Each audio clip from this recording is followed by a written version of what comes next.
அம்மு அம்மு கிட்ட சொன்னோம் வந்த உடனே அதை மட்டும் சொல்லிட்டு விடைபெறுகிறேன். நீ ஏன் இந்த நாய் பிடிக்கிற விஷயத்தில் போய் கோபிநாத்கிட்ட போய் நின்னேன்னு அந்த நாயை விட்டா என்ன பிடிச்சா என்ன உனக்கு தேவையில்லை. ஏன்னா இது ஒரு அழகானவள், அறிவானவள், அதற்காக சொல்கிறேன். எனக்கு ரொம்ப நெருக்கமாக இருக்கிறதுனால தான் நான் சொன்னேன்.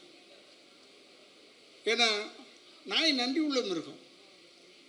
அதே நேரத்தில் அதை வந்து சரியாக கவனிப்பு இல்லைன்னா இன்றைக்கி நம்மளை விடலாம் ஹீரோ யாருன்னா நாய்ங்க தான். நம்மளெல்லாம் யாரும் மதிக்கிறதே இல்லை.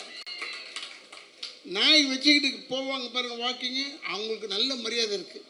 ஆனால் நாய்க்காக தான் மரியாதையை ஒழிய இவருக்காக அல்ல. ஏன்னா நாய் மாதிரி நன்றியோடு இருக்கணும்னு சொல்லுவாங்க. அது நன்றி எல்லார்கிட்டையும் இருக்குது, நம்ம ஆளுங்கிட்டலாம் இருக்குது. இல்லைன்னா இந்த டீம் ஜெயிச்சிருக்காத. நன்றி இருக்கிறதுனால தானே ஜெயிச்சிருக்கு.